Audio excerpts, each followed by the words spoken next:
Gabby, I accept your offer to leave this place. Please make all the arrangements, Beta Jackson. My hand clutched the phone tightly, and the tears I'd been holding back finally spilled. I finally got the old Gabby back. Alright, I'll prepare everything within a week, said Beta Jackson, my long-lost cousin who recently returned and brought clarity into my life. Clarity strong enough for me to make this decision. After 5 years of being bonded to Alpha Alan, I decided to sever our mate connection. After discovering he had been cheating on me with Alice, my own stepsister. Not so loud, Alpha Alan. You don't want everyone in this place to hear our steamy little love session, do you? Alice's voice rang out, tangled in moans of pleasure. It felt like a blade had sliced straight through my chest. Seeing Alpha Alan tangled in bed with Alice, in our bed, shattered my world. I wanted to deny it. I tried, but how could I, when they were saying my name mid-act? When will you reject Luna Gabby A? And finally make me the Luna of this pack, baby? A week from now. I've planned everything for our 5th anniversary celebration. I'm sure the news will make it unforgettable. For her. I couldn't breathe.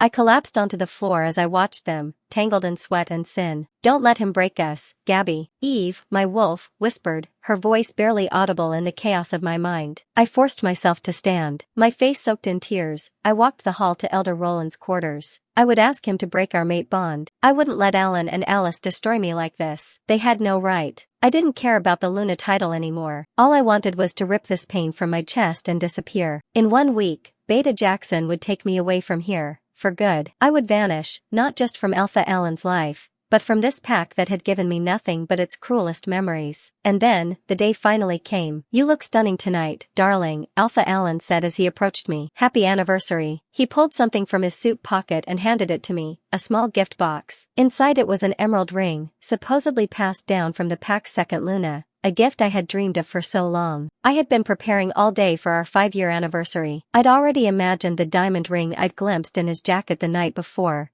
now wrapped around my left ring finger. Smiling at the mirror, I convinced myself Alpha Alan truly loved me. He held my hand as we descended the grand staircase of the pack house. All the guests turned to smile at us. Then it happened. You look stunning tonight, darling, he said again. Alpha Alan pulled out the small velvet box. I assumed it was the emerald heirloom. It was in the same case, after all. Reality slapped me hard across the face. I had been so foolishly confident that I was the only Luna in his heart. But it wasn't the heirloom. It wasn't the diamond either. I stood frozen as Alpha Alan gently took my hand and slipped a ruby ring onto my finger, pressing a soft kiss to the back of my hand. Congratulations, Luna Gabriella. How sweet. What a lovely gift. The crowd's cheers forced me to offer a stiff smile. I turned back to Alan. Do you like it? He asked. I gave a dumb nod, my mind racing. Why the ruby? Who was the diamond ring really for? Then I saw her, Alice, walking through the crowd with her signature smug smile. She handed me a small gift, but I wasn't looking at the box, I was staring at her fingers. The diamond ring was on her left hand. Just a month ago, Alan told me that ring didn't suit me, the diamond was too pale, and I believed him. I saw him watching her, tracking Alice with his eyes, even as he stood next to me. Then his phone rang. He answered, then looked at me with faint urgency. Sweetheart, a pack emergency just came up. I have to go, but I won't be long. I'll be back before midnight, I promise. Before I could say anything, he kissed my cheek and rushed off, leaving me to deal with nosy guests who praised his dedication to the pack. Celebrating a mate bond anniversary alone might be the most pathetic thing I've ever done. I found myself standing on the balcony, hugging myself against the bitter winter wind. But even that cold couldn't compare to the ache inside me. I felt hollow, until a notification buzzed on my phone. It was from Beta Alice. I hesitated, then opened the message. My breath caught in my throat. Photos. Videos. Alan wasn't dealing with any emergency. He was in bed with Alice again, asleep beside her. His mark was fresh on her neck. My hands trembled as I examined the background. I knew that room. I knew it too well. I ran straight to our master bedroom. I didn't even need to open the door fully. My ears picked up everything. The moans. The filthy whispers. My heart shattered completely. I pulled out my phone and hit record. I wanted proof. Something undeniable. Something no lie could cover. Now I had it. They couldn't deny it anymore. There. Little act was over. My hands covered my mouth as sobs spilled from me. I ran back to the balcony, collapsed to the floor, and cried like a fool. How could he? After 5 years together, how could Alpha Alan betray me like this, with my own sister,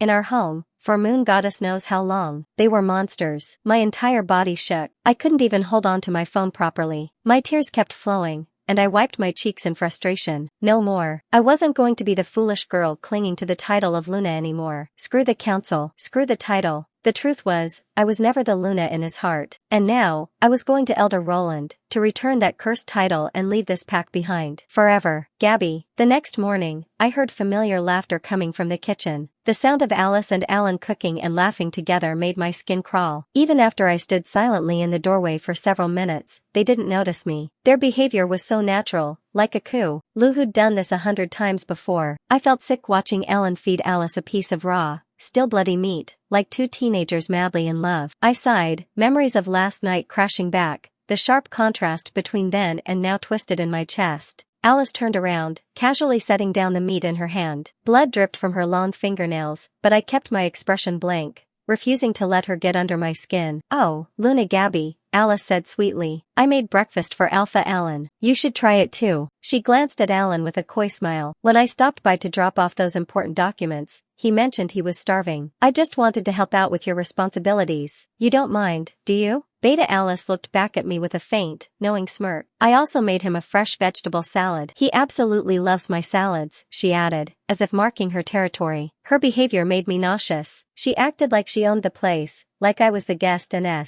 he was the hostess, graciously welcoming me in. "It's fine, I'm skipping breakfast. I'd probably throw up." I couldn't help the bite in my tone. "Oh, come on, there's wolfberry soup too. Alpha Alan loves it. You should add it to your regular meals. I'll give you the recipe. I'm sure he'll fall in love with your cooking," she said with a sugary smile. It sounded harmless, but her words lit a fire inside me. Alpha Alan walked over and wrapped an arm around my waist, playing the part of the perfect partner. I wanted to scream. "You should really try your sister's salad sometime," he said casually. "It's delicious." I pulled away from him as smoothly as I could and offered a cold, sarcastic smile. Without touching a single dish Alice had prepared, I walked to the fridge, grabbed a carton of cold milk, and drank it straight from the bottle. "I'm done." I tossed the empty carton into the trash, then turned to Alan. "Can you take me to get my visa renewed, Alpha Alan?" He raised an eyebrow. ING me with that same warm gaze, the one that used to melt my heart. Who would have guessed a man with eyes that gentle was faking every ounce of love he ever claimed to feel for me? "Of course," he replied. And after that, I let the sentence trail as I stepped closer to him, even though the very act made my skin crawl. "Can you accompany me to see Elder Roland?" His brow lifted again, but before he could ask anything, I explained further. "I have a small matter to discuss with him, sweetheart. And I'm sure if you take me, Elder Roland will prioritize the meeting. Only you can make that happen for me." I forced a sweet tone into my voice, burying the nausea rising in my throat. I smiled, barely. My plan was already clear. I was going to expose everything, every betrayal by Alpha Alan and Beta Alice, to Elder Roland. But before I could say another word, a loud scream rang out, cutting through the room like a knife. Alan and I turned at once, startled. Alpha Alan ran into the guest room and reappeared seconds later, carrying Beta Alice in his arms. Her face twisted in pain, but just before he turned, I saw it. She smirked at me. "Beta Alice was injured by a silver utensil," Alan said. "I need to take her to the Pack Hospital." "Sorry, Luna, you'll have to go alone." And with that, he grabbed his keys and left without another word. He didn't ask for my input, didn't even look back. I watched him walk away, knowing now with certainty I was never his priority. I never mattered, not like she did. I'd known deep down, I was never the one he chose. I was always the one left behind. I remembered how he used to shower me with gifts and let me spend freely on his black card. I told him I didn't want luxury, but he'd always insisted he loved doing those things for me. 5 years of loyalty and love, repaid with betrayal. My heart felt shattered. There was no coming back from this. The pain was real, raw, and final. Love? I didn't believe in it anymore. I didn't care what came next. And straight to Rudolph, one of the few humans I could rely on to help with personal documents. We sat down together, the paperwork already spread across the table. "Can you process these quickly, Rudolph?" I asked. "Of course, ma'am. Everything will be ready within 24 hours. "Thank you, Rudolph. I always knew I could count on you." He'd helped me with so many bureaucratic tasks, always professional, always discreet. I glanced at something in his left hand, curiosity sparking. "What's that document you're holding, Rudolph?" He smiled faintly. "It's a request to change someone's identity. Can you do it for me?" I asked without hesitation. He nodded. "Do whatever it takes," I told him, voice firm. "I don't care about the cost. Just get it done, fast."